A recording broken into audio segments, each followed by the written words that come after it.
पानीपत का युद्ध 1526 में बाबर ने इब्राहिम लोदी के साथ में लड़ा। इसको आप ट्रिक्स के माध्यम से बड़ी आसानी से याद कर सकते हैं।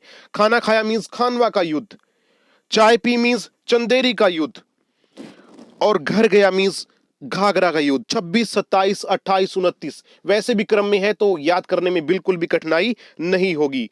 पानी पिया, खाना खाया, चाय पी और घर गया। उसके बाद हम बात करते हैं हुमायूं 1530 से 1556 तक। हुमायूं के बारे में आपको पता होगा, हुमायूं का जो कार्यकाल है वो दो भागों में बटा हुआ है। 1539 में चौसा का युद्ध, इसको शॉर्टकट ट्रिक से अगर आप करना चाहते हैं जो 24 मीन चौसा का युद्ध 1539 ईस्वी में, 20 मीन बिलग्राम का युद्ध 1540 ईस्वी में, और दोनों ही युद्ध हुमायूं और शेर खां के बीच में लड़े गए। प्यारे विद्यार्थियों, आपको बता दूं दोनों ही लड़ाई में शेर खां की हुमायूं की पराजय हुई, और पराजय के पश्चात हुमायूं भारत को छोड़ करके भारत से अफगानिस्तान में चला गया था, और उसके पश्चात 1555 ईस्वी में वो भारत लौटा और सरहिंद के युद्ध को जीतकर पुनः मुगल सल्तनत की गद्दी के ऊपर बैठा। लेकिन दुर्भाग्यवश 1 जनवरी 1556 को दिल्ली के दीनपना भवन में स्थित पुस्तकालय की सीढ़ियों से गिरकर हुमायूं की मृत्यु हो गई थी, और उसके पश्चात जो शासक बना वो था अकबर। अकबर की हम बात करें तो 1556 से 1605 ईस्वी तक अकबर का कार्यकाल रहा, और बहुत बड़ा कार्यकाल अकबर का रहा। अगर कोई पूछता है मुगल सल्तनत में सबसे लंबा कार्यकाल किसका है तो वो अकबर का ही है। अकबर की अगर हम प्रमुख लड़ाइयों की बात करें तो पानीपत का दूसरा युद्ध अकबर और हेमू के बीच में 1556 ईस्वी में लड़ा गया, और हल्दी घाटी का युद्ध 1576 ईस्वी में अकबर और महाराणा प्रताप के बीच में लड़ा गया। अकबर की अगर हम बात करें तो अकबर एक ऐसा शासक था जिसने मनसबदारी प्रथा की शुरुआत की, जिसने जजिया कर को समाप्त कर दिया था। तो अकबर की जो गिनती है वो एक अच्छे शासकों में मानी गई है। एक धर्मनिरपेक्ष शासकों के रूप में अकबर ने अपना नाम बनाया था। अब बात आती है अकबर के 9 रत्न। एक बहुत ही अच्छी शॉर्टकट ट्रिक आपके लिए है, bat bat M M H, bat bat M M H. B means Birbal, A means Abul Fazal, T means Tansen, उसके बाद फिर bat Bhagwan Das, A means Abdul Rahim Khan Khana, T means Todarmal, और उसके बाद M M H, M means Mulla Do प्याजा, एम मींस मान सिंह, एच मतलब हकीम हुकाम। तो प्यारे विद्यार्थियों, बिल्कुल ही सिंपल और शॉर्टकट आसान trick, bat bat M M H, bat bat M M H, भूलना नहीं इसको। उसके बाद हम बात करते हैं जहांगीर की। जहांगीर के शासनकाल की बात करें तो 1605 से 1627 ईस्वी तक जहांगीर का शासनकाल रहा है, और जहांगीर के शासनकाल को चित्रकला का स्वर्ण युग कहा जाता है, क्योंकि चित्रकला जहांगीर के शासनकाल में अपने चरमोत्कर्ष पर पहुंच चुकी थी, उच्च शिखर पर पहुंच चुकी थी। अगर हम प्रमुख चित्रकारों की बात करें तो उस्ताद मंसूर खां को कौन नहीं जानता, बिशन दास, दोनों ही चित्रकार बहुत मशहूर चित्रकार रहे हैं। उस्ताद मंसूर खां जो कि पक्षियों के चित्र बनाने में बहुत माहिर थे, हूबहू पक्षियों के चित्र वो बना दिया करते थे, और बिशन दास ने नूरजहां का पोर्ट्रेट बनाया था। तो बिशन दास बहुत मशहूर चित्रकार माना गया है। और जहांगीर वह शासक था मुगल सल्तनत का जिसने पहली बार रक्षाबंधन का त्योहार मनाया था। यह भी अगर आपको याद करना हो तो रक्षाबंधन का त्योहार मनाने वाला मुगल शासक कौन था, तो वो था जहांगीर। उसके बाद हम बात करते हैं शाहजहां की। जिस प्रकार से जहांगीर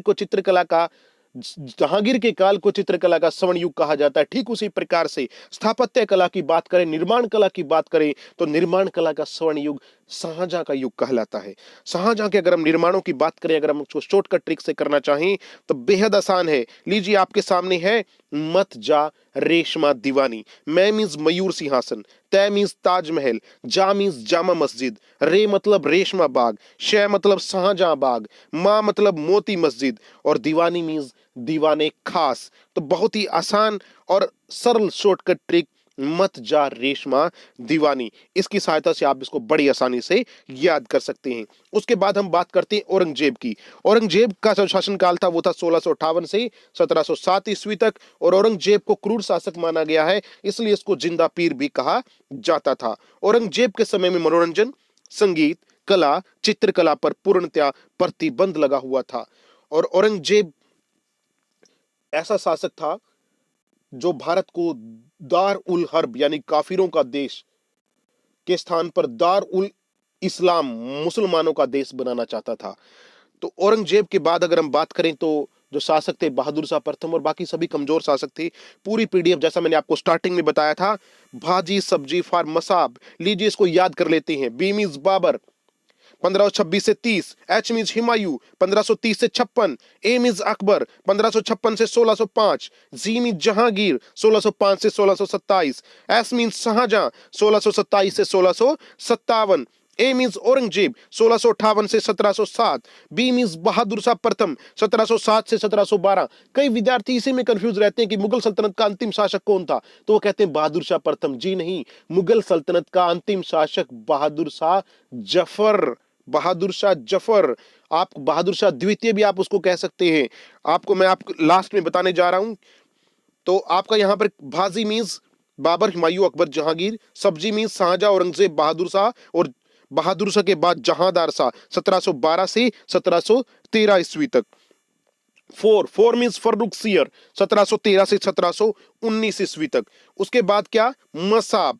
मसाब मीन्स मोहम्मद शाह 1719 से 1748 ईस्वी तक। अहमद शाह 1748 से 1754 ईस्वी तक। आलमगीर 1754 से 1759 ईस्वी तक। शाहजहां द्वितीय 1759 से 1806 ईस्वी तक। अकबर द्वितीय 1806 से 1837 ईस्वी तक। और बहादुर शाह जफर अंतिम शासक। आपको बता दूं, ये वो शासक था जिसने 1857 की पहले स्वतंत्रता संग्राम में अंग्रेजों के खिलाफ विद्रोह किया था, यानी भारतीयों का साथ दिया था। तो 1837 से 1857 तक इन सभी शासकों में लास्ट के शासकों की बात करें तो मोहम्मद शाह का नाम थोड़ा याद कर लेना, क्योंकि ये वो शासक था जिसके कार्यकाल में कोहिनूर हीरा भारत से लूटकर ईरान ले गया था नादिर शाह। इसको आप याद